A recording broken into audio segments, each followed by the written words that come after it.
Yang terhormat Bapak-bapak, Ibu-ibu, salam Pancasila.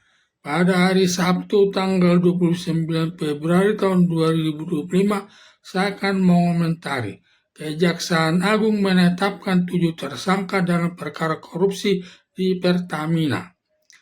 Kejaksaan Agung telah memeriksa lebih 90 orang saksi yang mengetahui kejadian perkara korupsi yang terjadi di Pertamina terkait pengelolaan pengoplosan minyak bensin pertama yang dioplos dengan minyak bensin Pertalite.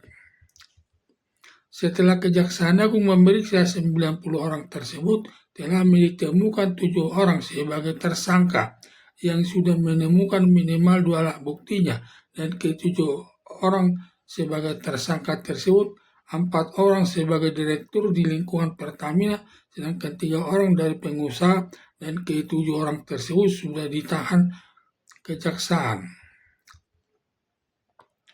Dari hasil pemeriksaan tersebut telah menemukan kerugian negara sebesar 193,7 triliun selama 1 tahun, sedangkan perbuatan korupsi tersebut sudah terjadi sejak tahun 2018 sampai tahun 2023 atau selama 5 tahun. Dengan demikian kerugian negara selama 5 tahun hampir mencapai 1.000 triliun. Dalam pemeriksaan tersebut ditemukan modus operandi melakukan perbuatan korupsi tersebut dengan cara menurunkan hasil produksi minyak Pertamina, lalu mengimpor minyak dari luar negeri dengan harga minyak pertama, tetapi jenis minyak Pertalite yang harganya lebih murah dibandingkan harga minyak pertama, sehingga selisih harganya hampir Rp2.000 per liternya. Dari selisih harga tersebut yang dikorupsi, ke-7 orang tersangka tersebut yang merugikan keuangan negara yang melanggar Undang-Undang Nomor 19 Tahun 2019 tentang pemberantasan tindak pidana korupsi. Ancaman hukumannya berupa hukuman mati, hukuman seumur hidup, dan hukuman badan maksimal 20 tahun. Mengenai berat dan ringannya hukuman kepada korupsi tergantung pertimbangan hakim. Bila pertimbangan hakim banyak alasan yang memberatkan, hakim dapat menjatuhkan hukuman mati atau hukuman seumur hidup. Sebaliknya, jika pertimbangan hakim banyak alasan yang meringankan, maka hakim dapat menjatuhkan hukuman selama 12 tahun sesuai perbuatannya.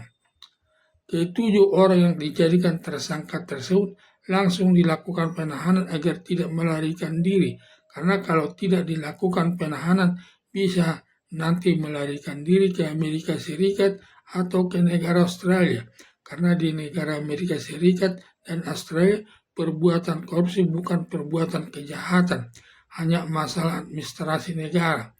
Dengan demikian, polisi negara Indonesia tidak boleh menangkap ke-7 orang tersebut walaupun di negara Indonesia perbuatan korupsi merupakan perbuatan kejahatan luar biasa yang tidak boleh menangkap ke-7 orang tersebut di Amerika Serikat atau di Australia. Selama hidup di Amerika Serikat atau Australia dapat hidup dengan hasil perbuatan korupsi dari Pertamina Indonesia, kecuali ke-7 tersangka Pertamina tersebut melarikan diri ke negara Malaysia. Polisi Indonesia dapat menangkap ke-7 tersangka Pertamina lewat polisi Malaysia, karena di negara Malaysia perbuatan korupsi merupakan perbuatan kejahatan yang sama dengan negara Indonesia juga. Hanya disayangkan ke-7 tersangka tersebut sudah berpendidikan tinggi sampai sarjana S2 bukan dimanfaatkan meningkatkan kesejahteraan masyarakat, malah melakukan perbuatan yang merugikan keuangan negara yang mencapai 193,7 triliun dalam setahun. Ditambah lagi penghasilan per bulan sampai 1 miliar per bulan, sebenarnya sudah lebih dari cukup untuk memenuhi kehidupan sehari-hari.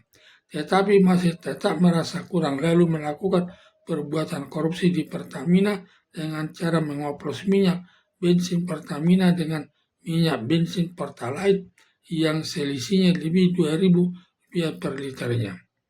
Perilaku ketujuh tersangka Pertamina sama dengan perilaku koruptor bekerja di Pertamina, hanya bertujuan untuk mengumpulkan harta kekayaan sebanyak mungkin untuk dapat hidup mewah atau berpoya-poya, hanya untuk beli pakaian bagus dan tas yang bermerek, harus belanja ke luar negeri, Singapura, Amerika Serikat, Prancis, Inggris, dan Milan, Italia, sekalian menikmati pemandangan indah di negara orang, yang menginap di hotel mewah yang per malamnya sangat mahal. Tetapi para koruptor tidak pernah memperhatikan kehidupan masyarakat miskin, makan 3 kali dalam satu hari, mengalami kesulitan, yang tinggal di kolong jembatan, yang hidup di lingkungan kumuh di tengah-tengah masyarakat. Padahal ketujuh tersangka tersebut semua beragama, baik sebagai pemeluk agama Islam, setiap hari sholat 5 kali dalam satu hari, dan tiap hari Jumat ke masjid mendengarkan khotbah para ustadz yang selalu memberikan khotbah atau ceramah yang sifatnya mengikuti semua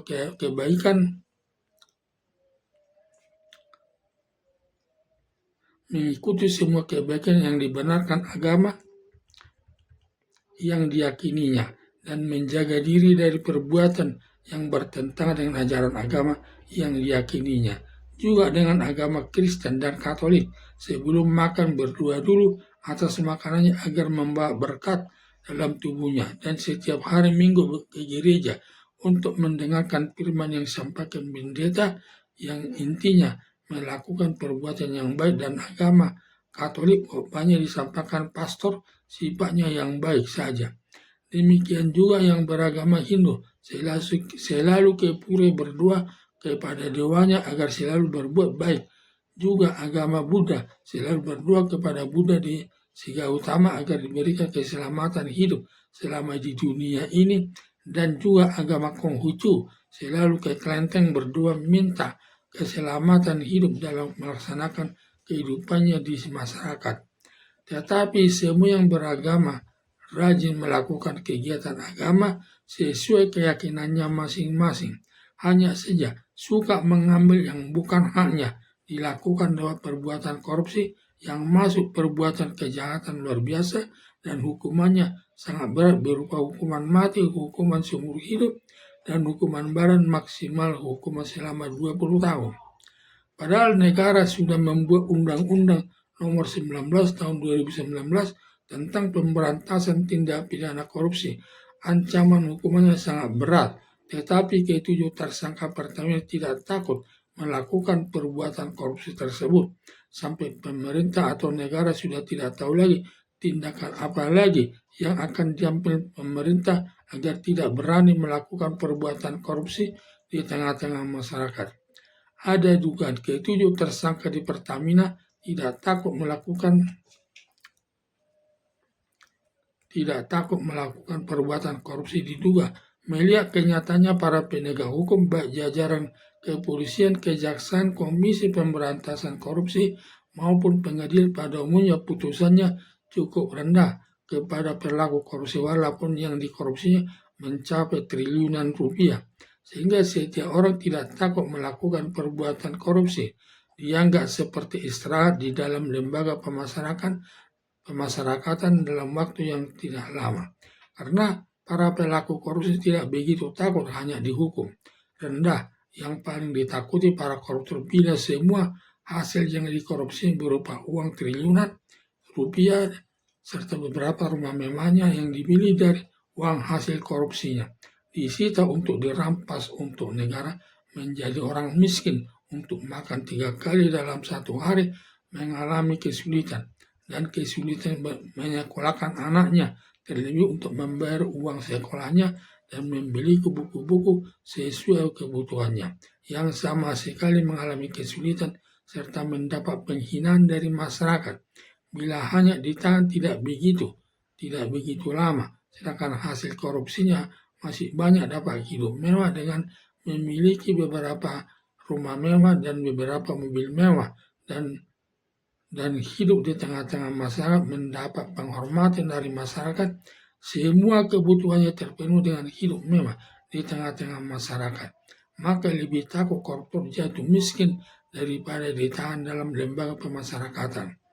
Harapan saya ketujuh orang yang melakukan perbuatan korupsi di Pertamina agar hakim menjatuhkan hukuman yang berat serta menyita semua hasil korupsinya dirampas untuk negara sebagai contoh kepada masyarakat untuk menjauhi melakukan perbuatan korupsi yang merugikan keuangan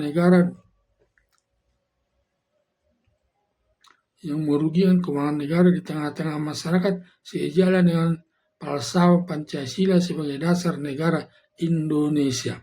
Sekian dan terima kasih.